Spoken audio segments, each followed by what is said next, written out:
Story 1. The dark web job I should never have accepted. I never believed in the dark web stories people shared online, until one night, when I needed money more than anything else. It started with a simple message on an anonymous forum. No username, no profile picture, just one line. Looking for someone who follows instructions. Easy money. I ignored it at first, but a few hours later, another message came. This time, it included a link. And against my better judgment, I clicked. The page that opened was completely black. No logo, no text, just a blinking cursor. And then, words started appearing on the screen. Task 1. Go outside. I laughed quietly, thinking it was some kind of joke. But then my phone buzzed. A new notification. The same message. Go outside. Now. I don't know why, but I listened. Maybe it was curiosity or desperation. I grabbed my jacket and stepped out of my apartment building. The street was empty. It was almost 2 a.m. The air felt unusually cold. I looked at my phone again. Another message appeared. Good. Now walk to the end of your street. My heart started beating faster.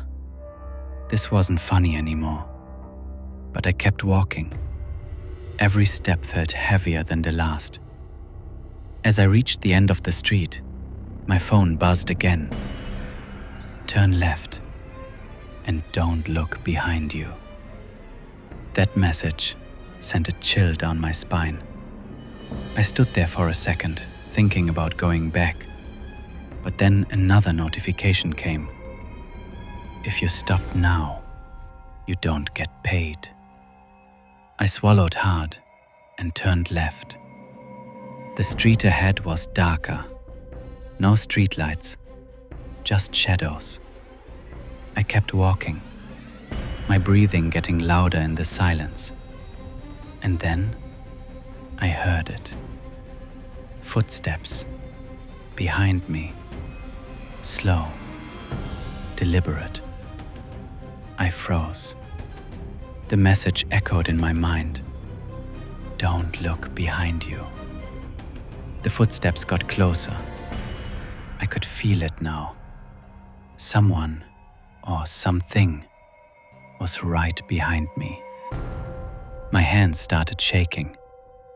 I pulled my phone out again. Another message appeared. Keep walking. If you look, you fail. I forced myself to move, but the footsteps matched my pace. Step for step. Not faster, not slower, just following me.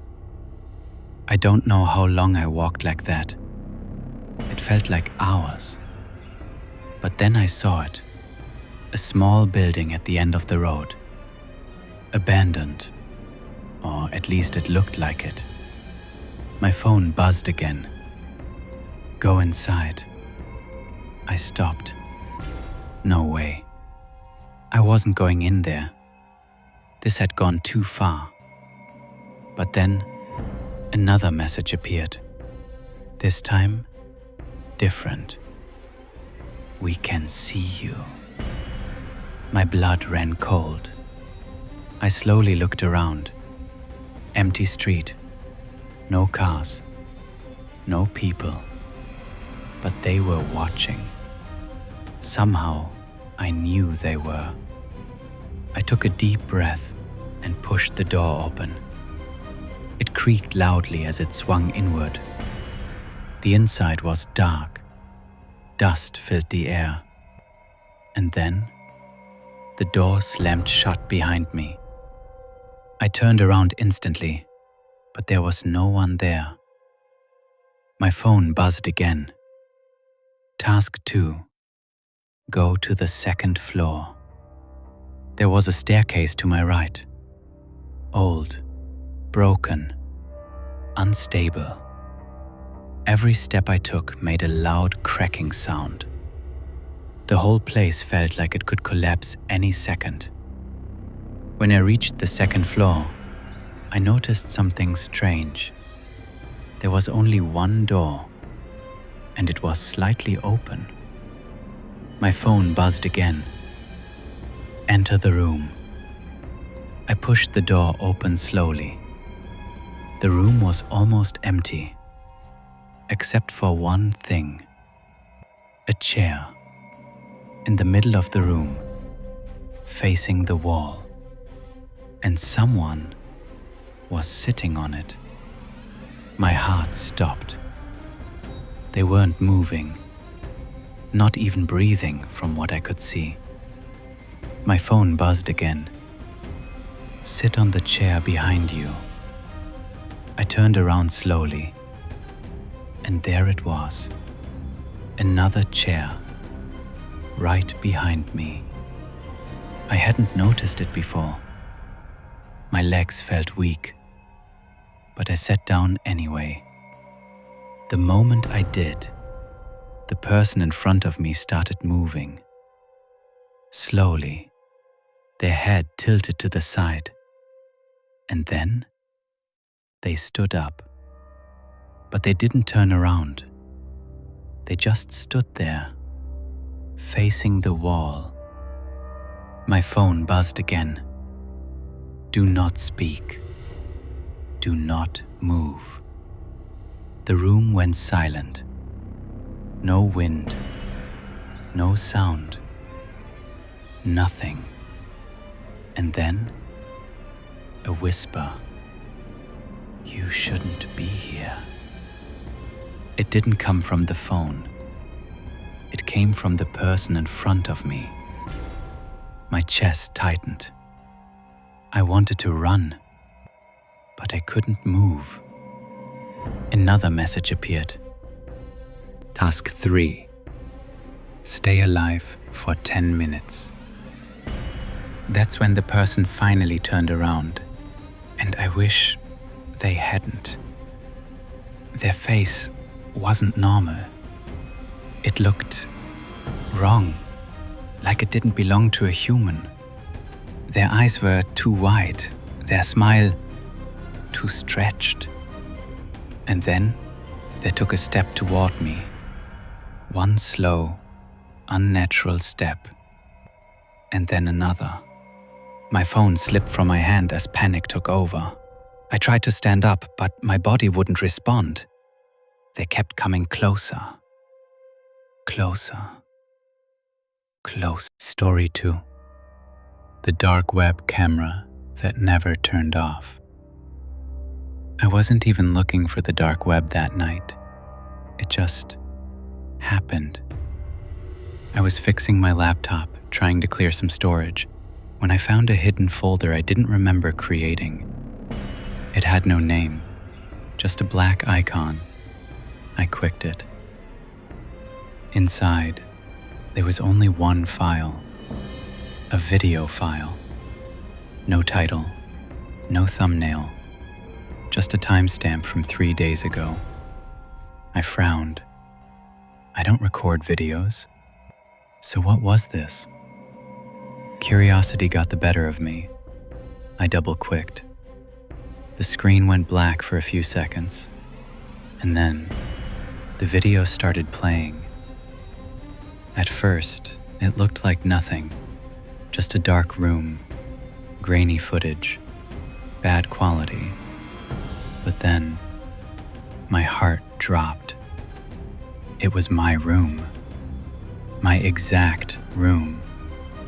The same desk, the same chair, the same window behind me.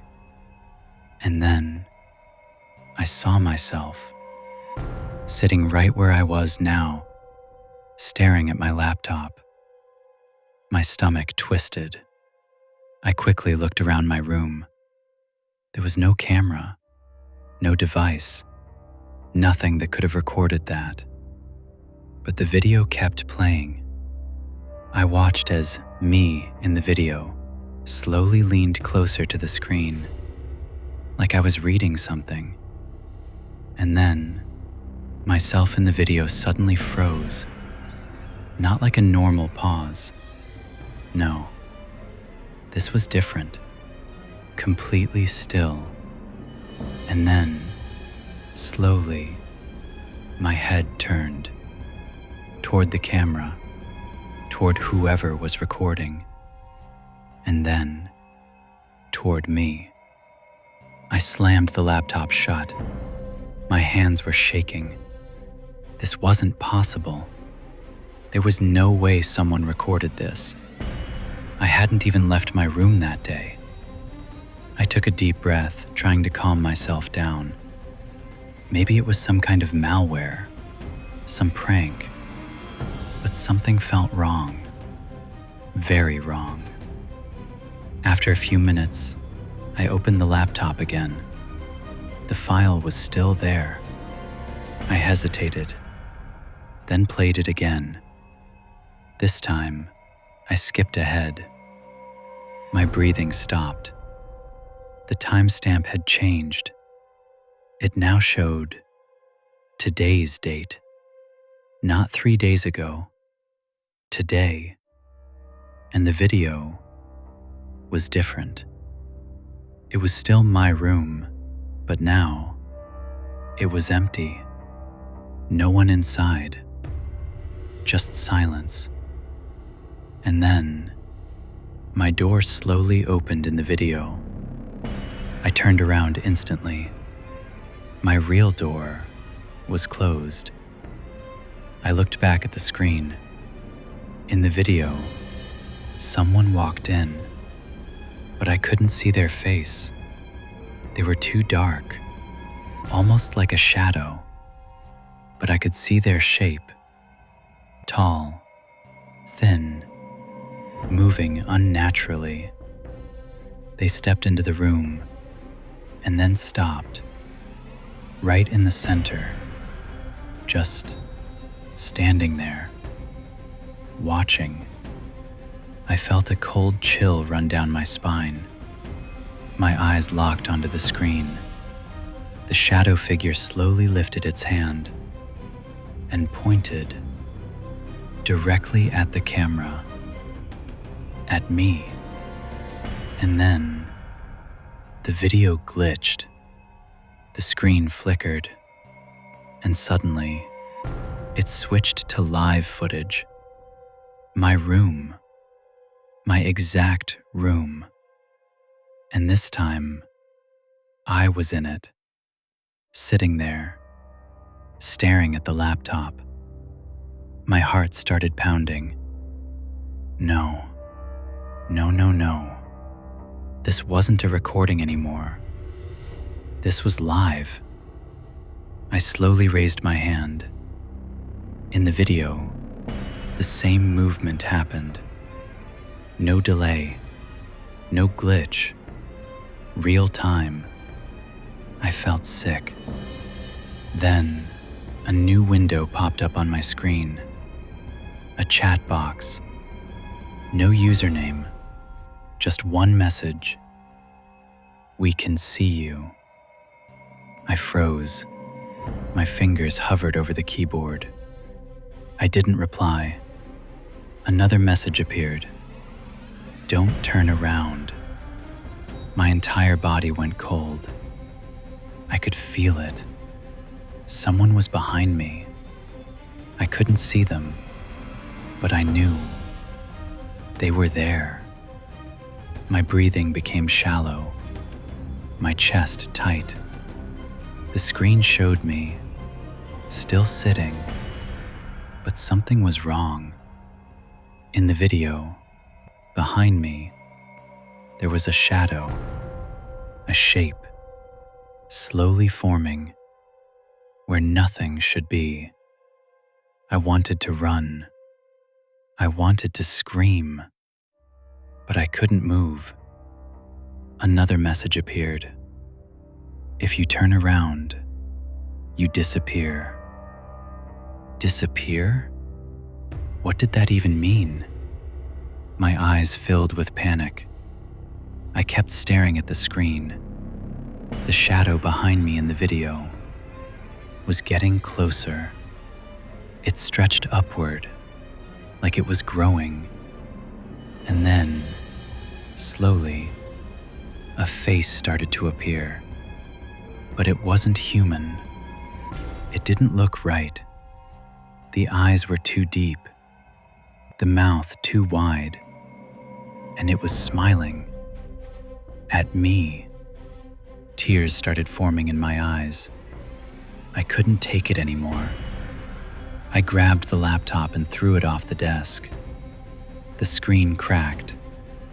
The video cut off. Silence filled the room. I sat there, breathing heavily, too scared to move. Minutes passed, or maybe hours. I don't know. Eventually, I gathered the courage to stand up.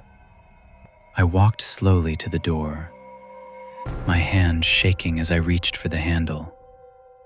I paused. What if it was still there? What if the message was real? I swallowed hard and turned the handle. The door opened. Nothing. No one outside. I checked every corner of my apartment. Empty. Completely empty. I let out a shaky breath. Maybe it was over. Maybe I broke whatever was watching me. But then I heard it. A faint sound from behind me. I slowly turned around. My broken laptop was still on the floor. The screen flickering. And then it turned on by itself. The cracked display showed the video again. But this time, it wasn't my room. It was something else. A dark space. No walls. No ceiling. Just darkness. And in the center, there was a chair. And someone sitting on it. Head down. Not moving. I leaned closer, trying to see their face. And then, slowly, they lifted their head. My heart stopped. It was me. But something was wrong. My face looked empty, hollow, like there was nothing inside. And then, myself on the screen smiled and whispered, "You turned around." The screen went black, and at that exact moment, I felt